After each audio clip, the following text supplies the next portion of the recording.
April is Pride Month at UNCP, so student programming is well underway. And North Carolina Republicans now hold a supermajority in the General Assembly. I'm Andrew Thrift. And I'm Madison Schwinneker. Those stories, plus a workplace shooting in Louisville, Kentucky, ends in multiple deaths.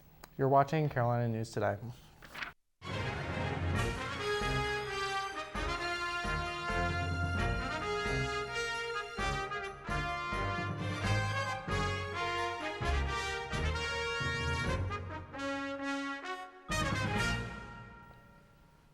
Last month, we told you about two Native students whose families were fighting for their right to keep their long hair at their charter school. After pushback from members of the Waccamaw Siouan tribe and Lumbee tribe, as well as the ACLU, school officials say the two boys will not have to cut their hair for the remainder of the academic year. Classical charter schools will review parents' grievances over the summer and decide how to move forward. UNCP hosted the Special Olympics 2023 Games last Tuesday for the first time since the COVID-19 pandemic. Volunteers, including UNCP students and staff, met at Grace P. Johnson Stadium to help prepare the games. The Robeson County Games are aimed at helping athletes with intellectual disabilities become well-adjusted members of society. They had hosted the games here on campus for 4 years before the pandemic. The 2023 Games included 50-meter run, the running long jump, and many more competitions that helped develop gross motor skills. They also had a medal ceremony to reward the athletes for all their hard work. A Brave Pride gathering yesterday helped kick off Pride Month here on campus. The monthly observance for LGBTQ students is held in April instead of June, since students are not on campus during actual Pride Month. People gathered at the Student Center Annex, where they were met with music to dance to and a variety of activities or information. Shirts were handed out for people to color on to show their individuality. Participants could also try some trivia questions to learn about different aspects of queer culture. The president of Spectrum, Emma Cook, emphasized the importance of events like these.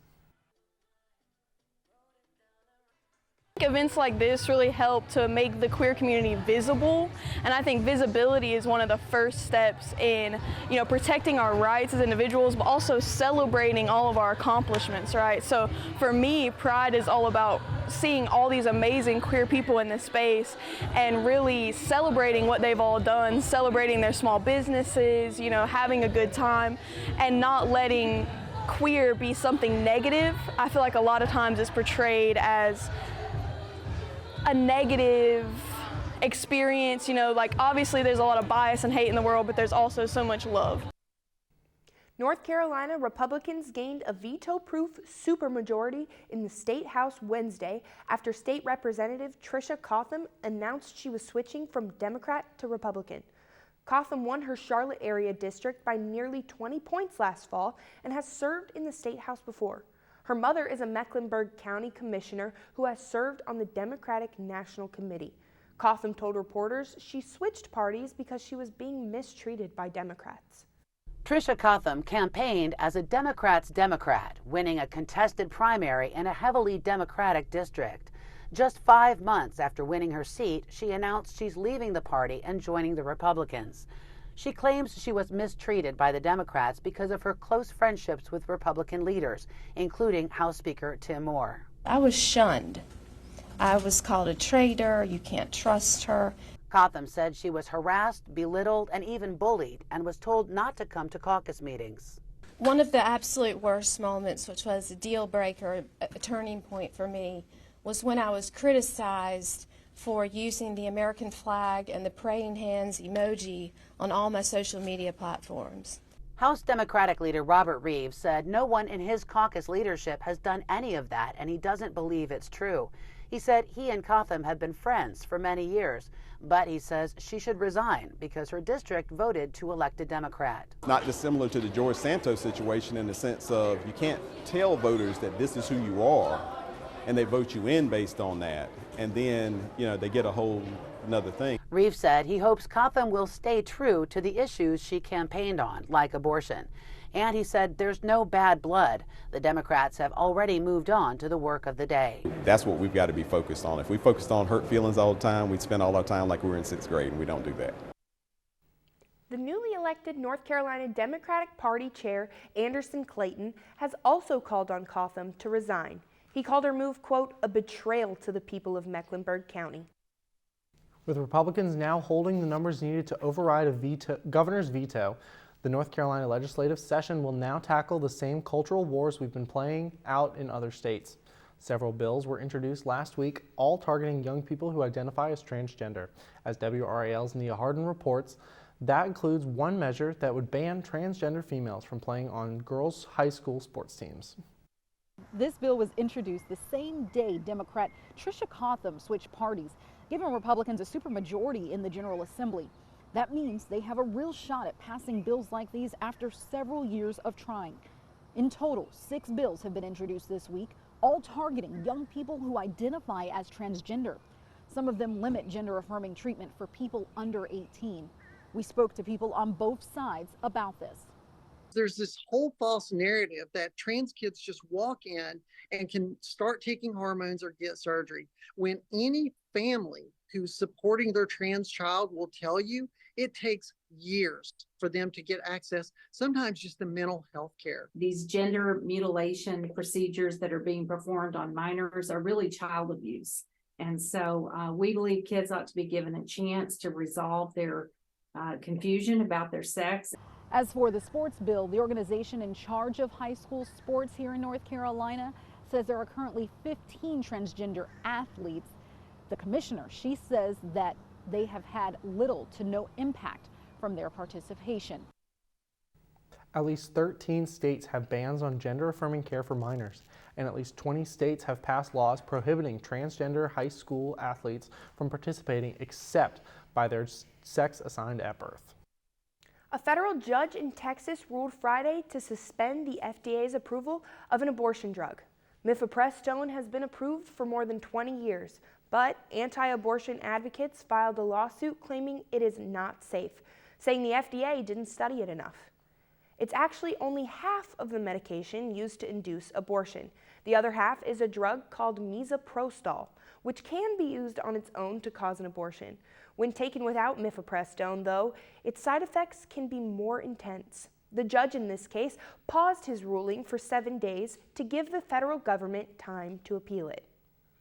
Almost immediately, the Justice Department filed a notice of appeal to the Fifth Circuit Court of Appeals. Meanwhile, the Texas ruling was contradicted by another federal judge in Washington state. In a ruling Friday night, that judge ordered that medication should stay on the market. The Washington state judge said it should not be the court's role to review the scientific evidence, deferring that decision to the Food and Drug Administration. A mass shooting at a bank in Louisville, Kentucky yesterday has left 5 dead and several others injured, including a 26-year-old rookie officer who graduated from the police academy less than 2 weeks ago. That officer remains hospitalized with a gunshot wound to the head. He's not much older than the shooter himself. CNN's Ivan Rodriguez is in Louisville with the latest. The interim chief of the Louisville Metro Police Department says the shooter purchased the gun legally April 4th. That's exactly a week ago. She says she can't get into the other details as far as what was recovered in the home. Right now, city officials say that the AR-15 style weapon he used, he shot for a minute and then waited in the lobby for a minute and a half for police to arrive. A community in mourning. Our city is heartbroken for the loss of friends and loved ones. Following another mass shooting in America. Audio from a Louisville Metro Police dispatcher shedding light on the terrifying moments Monday morning when a gunman opened fire during a staff meeting at Old National Bank. 25-year-old white male, Connor Sturgeon, 6'4". He's texted a friend, called a friend, left a voicemail. He's going to kill everyone at the bank, feeling suicidal. The horror unfolding live on the gunman's Instagram, which parent company Meta took down. Officials combing through that video say the shooting lasted for about a minute before Sturgeon was shot and killed by police. Investigators now searching for answers. There was a search warrant and that was taking place on yesterday at his home, and so we are hoping that items that were recovered that will reveal why this happened. As the city mourns the loss of 5 people, including 63-year-old Tommy Elliott, who some Kentucky lawmakers considered a friend. Tommy was a great man. Tommy touched a lot of lives. Tommy Elliott helped me build my law career, helped me become governor, gave me advice on being a good dad. Some members of the community are calling for action. Somebody's family doesn't have a loved one tonight. After yet another shock of gun violence. We must work together to end this plague of gun violence on our country. The mayor has also announced a citywide vigil Wednesday at 5 p.m. In Louisville, I'm Ivan Rodriguez. A Pembroke man has been arrested for allegedly murdering his girlfriend after a domestic assault in Lumberton.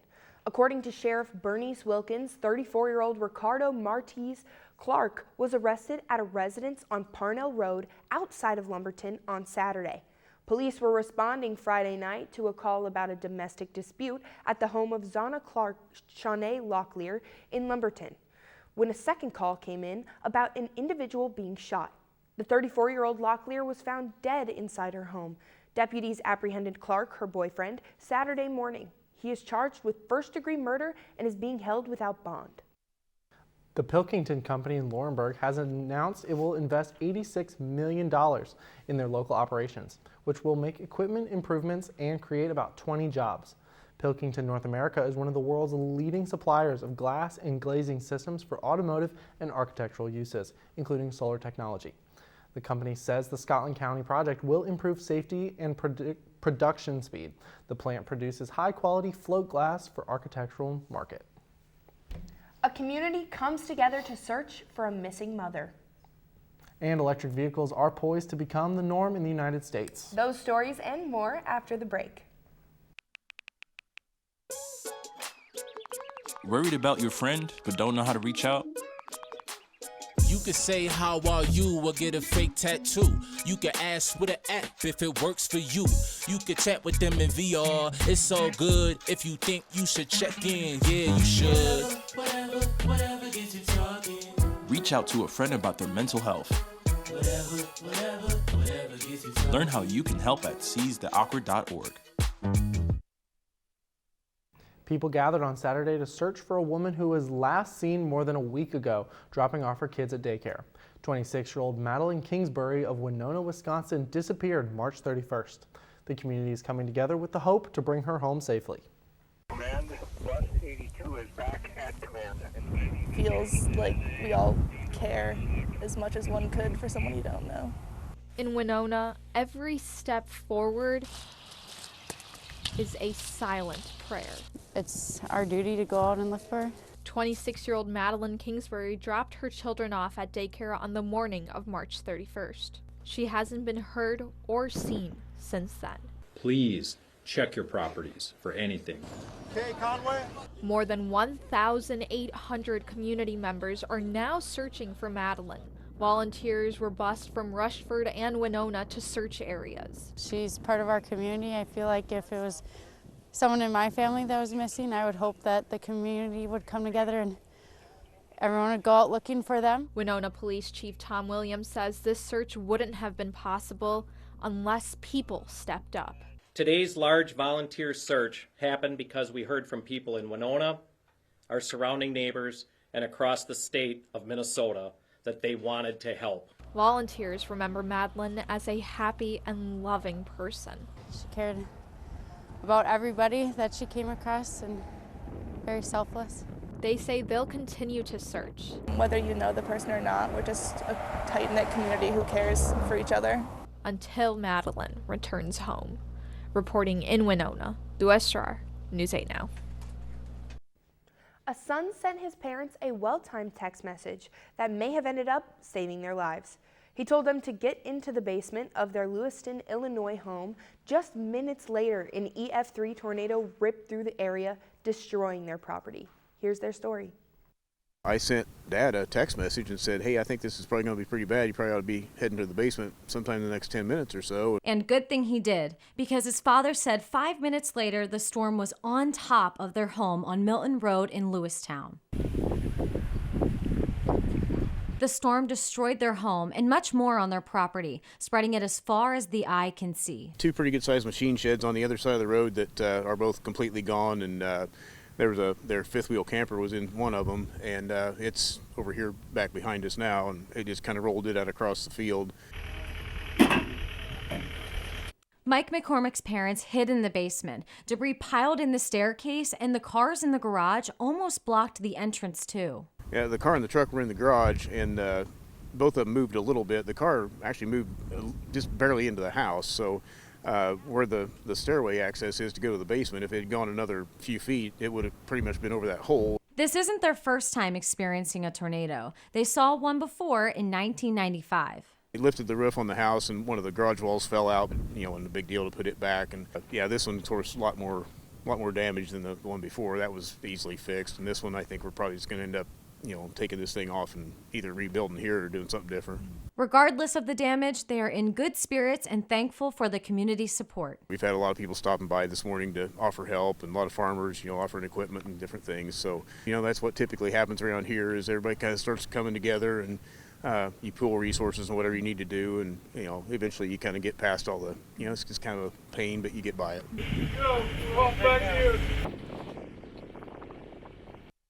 2 million new cancer cases diagnosed in the U.S. last year, according to an estimate from the American Cancer Society. The disease is hard on every aspect of life, and treatment can zap a patient's energy long after it's done. But new research suggests diet can help. CNN's Mandy Gaither has the details. It's one of the most common complaints from those who fight cancer. Chronic fatigue can linger. Even a decade after they have gone through their cancer treatment. So it's a very significant problem. Registered dietitian and researcher Tanya Orchard with the Ohio State University Comprehensive Cancer Center says this fatigue can have a significant impact on quality of life. Those who have this problem have higher levels of inflammation when we look at their blood.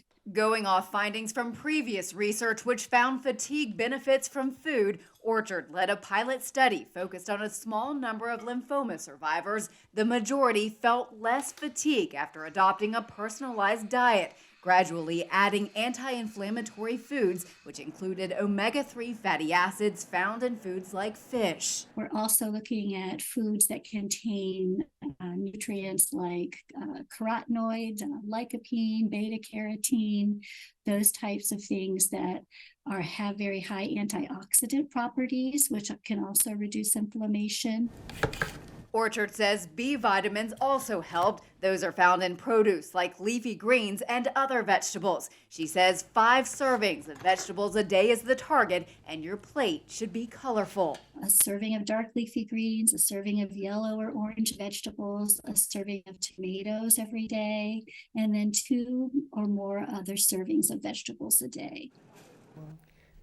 Researchers hope to study benefits of anti-inflammatory foods in all cancer survivors next. They plan to eventually expand the study to patients who suffer from fatigue from a range of health problems. Ever wonder what an ancient Egyptian might look like? Now you don't have to. Brazilian experts have used digital imaging to reveal the face of an Egyptian man who lived 35,000 years ago. It's a detailed facial approximation of the skull discovered in 1980 in Egypt's Nile Valley. Judging from the skeleton, experts believe the man was between 17 and 29 years old at the time of his death. He was also believed to be more than 5 feet 3 inches tall. Researchers plan to show the facial reconstruction at an exhibit in the future. There may soon be a shift in the type of vehicle sold in the United States. The EPA is expecting to take steps in the coming days to tighten restrictions on emission standards. The proposed rule changes, if implemented, would require 2/3 of all new passenger vehicles sold in the U.S. to be electric by 2032. However, the federal government isn't the only one trying to make changes. California regulators voted last year to ban sales of new gasoline-powered cars by 2035. Other states also are expected to adopt those new rules. The Braves Classic track and field meet was wet and wild on Saturday. And first-generation college athletes get their recognition on campus. Mihaela Traish will have those stories, but first, the North Carolina Department of Transportation is piloting a new type of hard hat to improve worker safety. We want our people to go home safe every day. Robin Barfield is the Director of Safety and Risk Management at the North Carolina Department of Transportation. To ensure his employees get home safely, he's always looking at new technology, including personal protective equipment. Our personal protective equipment is our first line of defense to keep our employees safe and reduce any injuries. That includes the hard hat NCDOT employees wear every day. In the past 40 years, we've gone with a traditional hard hat. which is really good for any type of blow from straight up above. But recently, Barfield and his team started a pilot program by implementing this hard hat into a few of the bridge units across the state. Added benefits to this one include a chin strap and the option to add extra PPE. And it does work. And this employee, Robert Plyler, is proof. I'm really, really glad I had that hard hat on. Plyler is a transportation supervisor too and does a lot of paperwork and logistics, but also joins his team in the field. On one particular day, he was repairing equipment on NC 200 in Cabarrus County. On the job site, there was an incident where Plyler did suffer some injuries, including a broken tooth, but credits the hard hat he was testing for saving him from anything more severe. If I would have had a regular hard hat on, I know it would have popped it off. Hands down, guaranteed, because these have chin straps. It kind of keeps that from happening. And I'm really glad, because a tooth was fixed within 3 weeks, of getting the permanent one in. I don't know. I don't know if I'd have lost an eye, but there definitely would have been a better chance of that happening.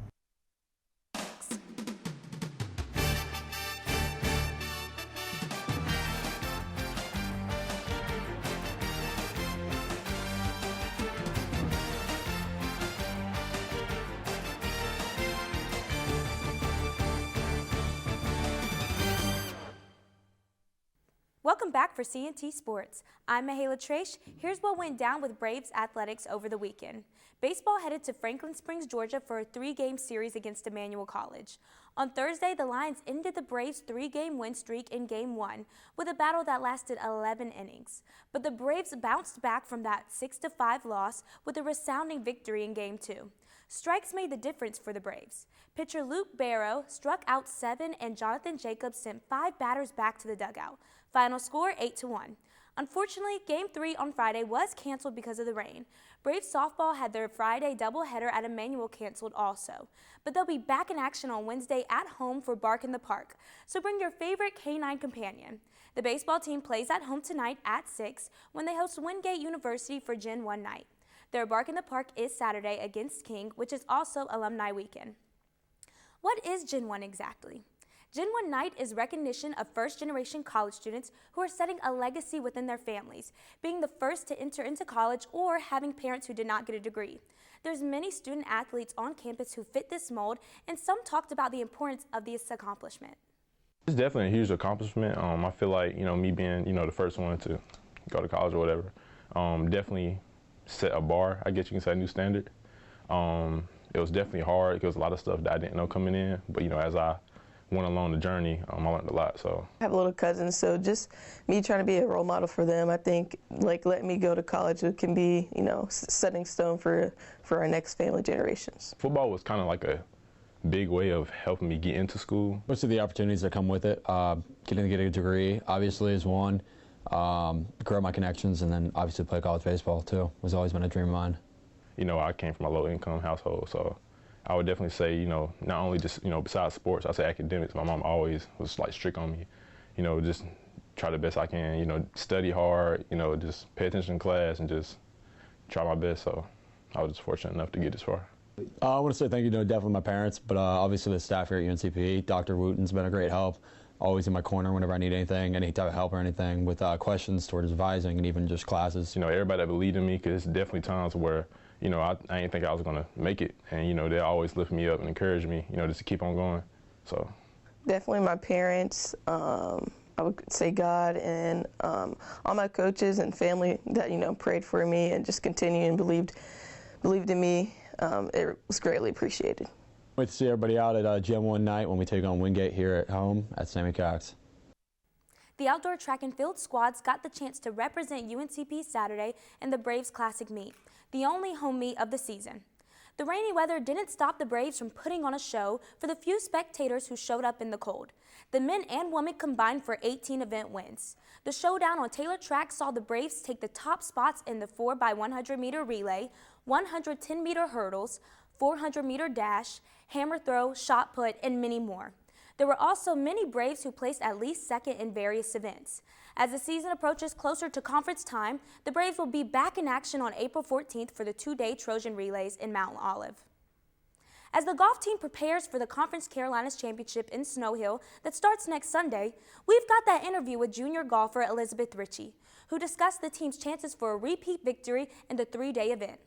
Having a lot of seniors on our team, I mean, we're more experienced, which is great, and we've played some of the more, I mean, we played really well this season so far. We've had some really top tier finishes as well and some really competitive tournaments, and I think because we've played the golf courses, we know the teams that we're playing, we know what we're getting ourselves into. We definitely have a lot more maturity when it comes to going into a tournament.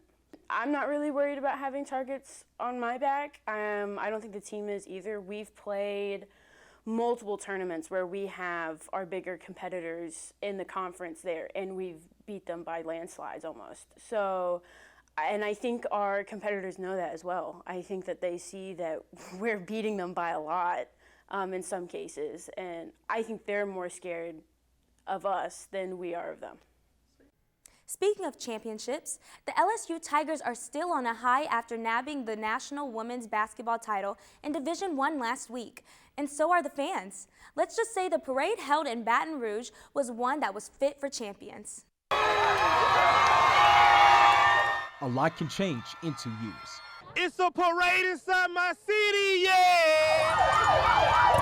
Excitement from thousands of fans celebrating the Lady Tigers after winning the program's first basketball title. It was a parade fit for a champion as the team, coaches, and Tiger alums rode through campus just days after beating the Iowa Hawkeyes. Well, I'm from New Orleans. One thing I know is Louisiana knows how to party and throw a parade. You can't see me. Yeah, that's my reaction. Just to see that for the first championship at LSU for women's basketball, grew up watching LSU women's basketball from Baton Rouge. Like, it was amazing to see. Baby, they played, they worked, they trained, they did their thing. You hear me? Like Boosie told them. Bring it home, baby. The recent support around this team and women's sports in general is something fans hope others will continue to rally around. We gotta continue to uplift one another because that's how we get further in life. And as far as next year goes, some believe we could do this again. I think they can live up to the expectation. I think the bar is set high, but they put it there so they can jump over it if they want to. Can I get a Go Tigers for me? Go Tigers! Go Tigers! Woo! This is something special. I'm proud of the girls. I'm proud of my city. I love where I'm from. Go Tigers! All right, that's it for me. Don't forget to come out for Bark in the Park Wednesday or Saturday with your pet pooches. I'm Mahala Trash, and I'll see you next week. Back to the studio. Thanks, Mahala. Wednesday is looking like it'll be a beautiful sunny day. Saturday, not so much. But that's it for us. I'm Madison Schwinniker. And I'm Andrew Thrift. Thanks for watching, and we'll see you next week.